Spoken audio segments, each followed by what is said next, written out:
Hey everyone, Erick Stakelbeck here. Today on the newscast, more Iranian plots against Israeli embassies around the world. Plus, Iran and Hezbollah hit hard once again in Syria, and Hezbollah with a very provocative act against an Israeli aircraft. Get all the breaking details coming up.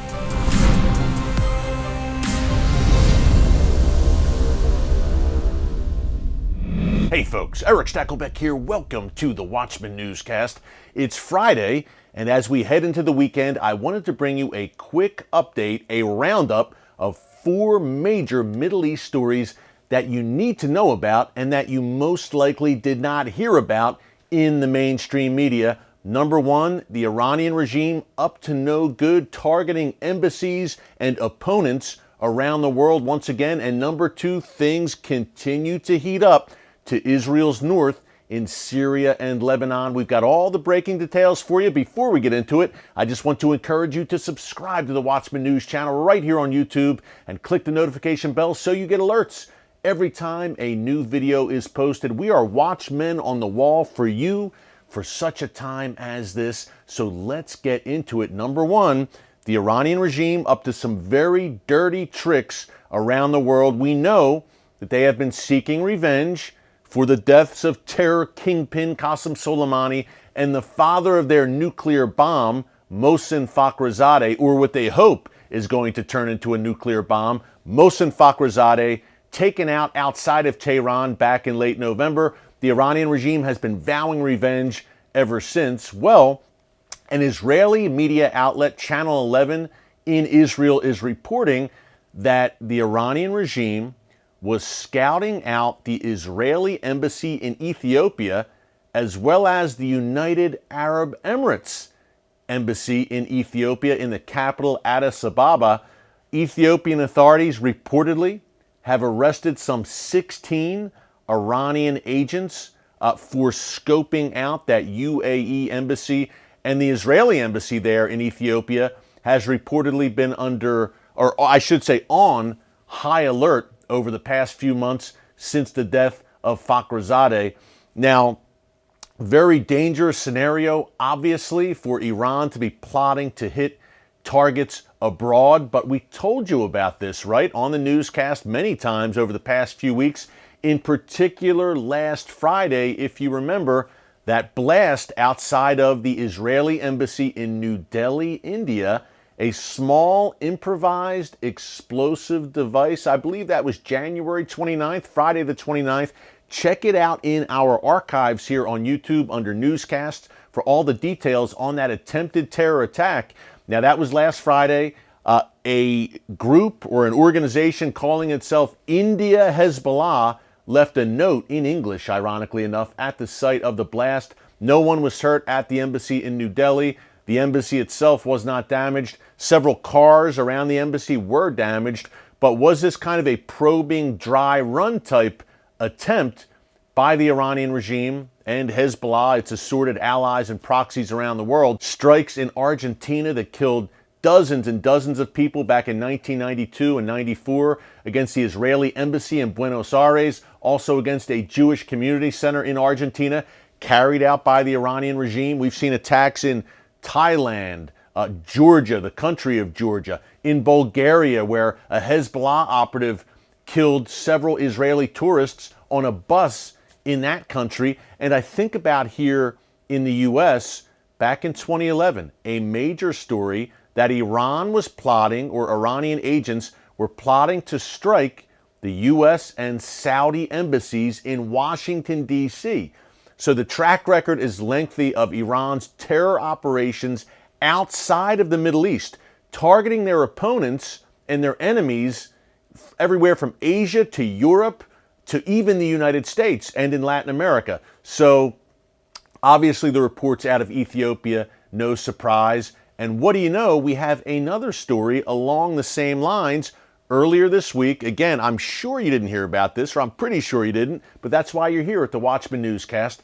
An Iranian diplomat who was based at the Iranian embassy in Vienna, Austria, was convicted in a Belgian court. He was charged with plotting to strike an event in France held by an Iranian opposition group, a group that is opposed to the Iranian regime. So this Iranian diplomat planned to slaughter some kind of explosive device, I guess, or a bombing would probably be the way he was planning to do it, and take out these opponents of the Iranian regime on French soil. Pretty bold, right? So this was back in 2018 where he was plotting this. He was just convicted this week. I mentioned the UAE, and you might be asking, why would Iran target the UAE? They weren't involved in the deaths of Fakhrizadeh or Soleimani. Still, they are considered an enemy by the Iranian regime because they made peace with Israel. The UAE obviously is a member to those Abraham Accords. It's a Sunni Arab regime. They do not agree with the Iranian regime theologically or that worldview, to say the least. So the Saudis, the UAE, Bahrain, now Sudan, any Muslim nation, Egypt, Jordan, that makes peace with Israel is an enemy by default to the Iranian regime. So Iran is trying to send a message to the UAE. First of all, how dare you? There will be consequences. And after the deal was struck, by the way, in August, the Abraham Accords, the Iranian regime did exactly that. They threatened the UAE directly. Now, a strike, God forbid, against a UAE diplomatic building would have been a major message by Iran. And folks, remember, it's also a cautionary message by Iran, cautioning that's being kind, cautioning, threatening other Muslim nations. Don't you dare make peace with the Zionist entity Israel, or this is what will happen to you too. Okay, let's move on to our final two items before we get out of here. Third item of the week, or rounding up the week, once again, airstrikes in Syria. I mentioned this at the top. Iran and Hezbollah hit very hard in two spots overnight Wednesday night, February 3rd. Number one, along the Israel-Syria border around a town called Quneitra. Now, folks, I've spent a lot of time staring out at Quneitra over the years. I've been to the Israel-Syria border on the Golan Heights many, many times, and it gives you an idea of the threat level. You can see Quneitra very plainly in front of you when you're standing on Israeli territory, yet this has become a hotbed, this area, of Iranian and Hezbollah activity. So, number one, those assets, those Iranian and Hezbollah assets, were struck in Quneitra overnight Wednesday night. Apparently, surface-to-surface missiles were used, and also air-to-surface missiles. The Israeli Air Force was involved. Secondly, strikes at Damascus International Airport. Now, this is very interesting because on Wednesday the 3rd, two Iranian cargo planes landed at Damascus International Airport. And folks, they weren't bringing food and water and toys for little kids. These Iranian cargo planes were filled undoubtedly with weapons to be delivered into the hands of Hezbollah and Iran's other allies and terror proxies in Syria and in southern Lebanon. And I'm thinking right away about those precision-guided missiles we've talked so much about here on the newscast, PGMs for short. Did Iran fill these cargo planes with parts that could be assembled to build these precision-guided missiles? Good question. What we do know is that there were these strikes. I'm sure these cargo planes were targeted, or the cargo they were carrying were targeted around Damascus International Airport. Last item, as the North continues to heat up, as that great Northern War we've talked about so much looms, Hezbollah, very provocative act. Also on Wednesday, February 3rd, an Israeli drone doing a routine flyover over Lebanon. Hezbollah fired at this drone, I guess an anti-aircraft missile, or some kind of maybe shoulder-fired something, fired at this Israeli drone that was crossing over Lebanese territory. Obviously, Hezbollah lives and breathes in southern Lebanon. That is their stronghold. The drone was not shot down, thankfully, but earlier this week, a smaller Israeli drone was indeed shot down by Hezbollah in southern Lebanon. This drone on Wednesday the 3rd was apparently a bigger drone. I don't know its capabilities, but it was fired at for sure. Now, remember, the Israel Defense Forces did not respond in any kind of fashion to this, clearly a provocation, But remember, Israel and Lebanon are technically still in a state of war. So this could, when you're firing at an Israeli aircraft from Lebanese territory, that could be considered an act of war. Israel did not feed into it, did not respond, but tinderbox.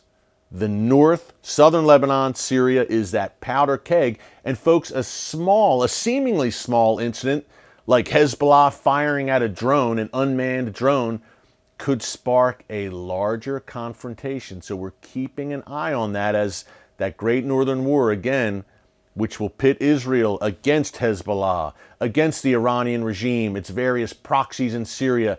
The Assad regime will probably throw its hat in the ring as well, perhaps.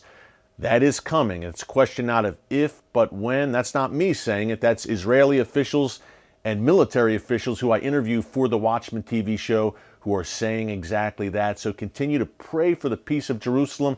Pray for the north. Pray for the great communities in northern Israel, near the Lebanon border, near the Syrian border, the beautiful Israeli communities in the Golan Heights as they face a very serious threat. We hope the United States continues to remain a strong ally of Israel under the Biden administration, but early returns are not promising, folks. President Biden has been in office now for 16 days. As I come to you, he still reportedly has not even called Israeli Prime Minister Benjamin Netanyahu. Unfortunately, I believe that may be a harbinger of what's to come over the next 4 years. We will keep an eye on it. Hang in there. The God of Israel neither slumbers nor sleeps. And here's the good news. Israel could have no allies in the world. And by the way, they have a growing number of allies, even if the U.S. wants to step back under a Biden administration.